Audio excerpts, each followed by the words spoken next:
வணக்கம், அனைவருக்கும் வணக்கம். ஆப்பிரிக்காவில் கண்ணு கெட்டின தூரம் பார்த்தீங்கன்னா பாலைவனமாகவே காணப்படுகிறது. அங்கு ஒரு சில மரங்கள் மட்டுமே உயிர் வாழ்கின்றன. அங்கு காணப்படும் மலைகள் கூட பசுமையாகவே இல்லைங்க.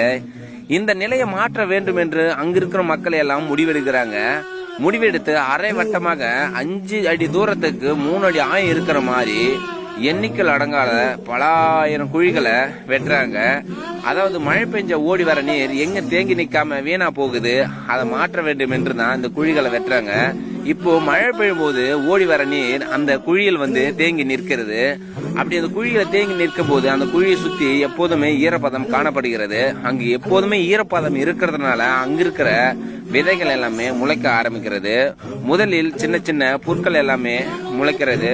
நாளடைவில் செடி கொடி அந்த இடமே பசுமையாக மிக பெரிய புதற்காடுகளாக மாறி போகிறது.